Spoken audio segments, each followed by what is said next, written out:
بسم اللہ الرحمن الرحیم قد افلح المومنون۔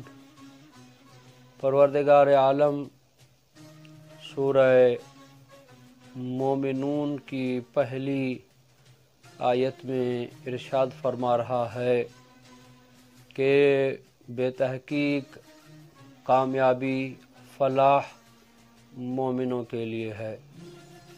اس آیت کا شان نزول یہ ہے کہ جب امیر المومنین علی ابن ابی طالب علیہ السلام 13 رجب 30 عام الفیل کعبے میں آئے، جب کعبے سے باہر آئے تو رسول خدا نے ہاتھوں پر اٹھایا اور فرمایا یا علی پڑھیے۔ حضرت علی علیہ السلام نے عرض کیا یا رسول اللہ کیا پڑھوں؟ تورات پڑھوں، انجیل پڑھوں، زبور پڑھوں؟ رسول خدا نے فرمایا یا علی قرآن پڑھیے۔ تو ہمارے مولا نے یہ آیت سورہ مومنون کی چند آیتوں کی تلاوت کی، جس میں پہلی آیت یہ ہے کہ قد افلح المومنون، بے تحقیق مومنوں کے لیے کامیابی ہے۔ امیر المومنین نے آتے ہی مومنوں کی کامیابی کا اعلان کیا، اور اس سورہ کی آیات نے آگے بڑھ کر کہا کہ جس کا ترجمہ پیش کرنا چاہتا ہوں کہ مومن وہ ہیں جو نماز میں خاشع ہیں، خشوع رکھتے ہیں، اور جو زکوٰۃ دینے والے ہیں، اور اس کے مسلسل آیات ہیں۔ امیر المومنین نے انسان کی کامیابی کے لیے آتے ہوئے اعلان کیا، اور پھر مولا متقیان نے فرمایا کہ وہ شخص کامیاب ہے جس نے اپنی زندگی میں 3 سوالوں کے جواب حاصل کیے۔ عرض کیا گیا مولا وہ کون سے 3 سوال ہیں؟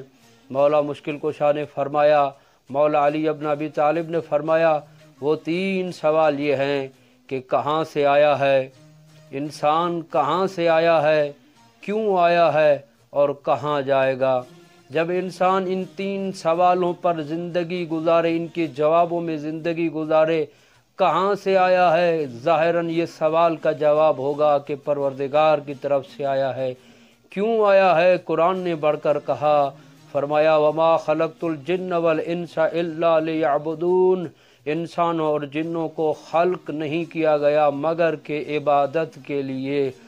اور مولا نے فرمایا کہ کہاں جائے گا، یعنی خدا سے لے کر قیامت تک کے اگر سوالوں کے جواب انسان لے کر آئے، جواب یہ لسانی نہیں ہے، فقط زبان کے ساتھ جواب نہیں، بلکہ اپنے کردار اور اپنی رفتار میں اور اپنی پوری زندگی فی سبیل اللہ گزار دے تو وہ کامیاب جائے گا۔ اور قرآن نے کہا کہ جو عبادت انسان کو خلق کیا گیا ہے عبادت کے لیے، اب یہاں پر غلطی یہ کی جاتی ہے کہ عبادت کے مفہوم کو مقید کیا جاتا ہے اور اس کو بہت کم اور قلیل کر کے پیش کیا جاتا ہے کہ بھئی نماز فقط گنے اور چنے افعال ہیں، وہ ہیں نہیں، بلکہ معصوم فرماتے ہیں اس لیعبدون سے مراد یعنی انسان اپنی پوری زندگی کے ہر عمل کو خدا کی خاطر انجام دے تو وہ ہر عمل عبادت کہلائے گا۔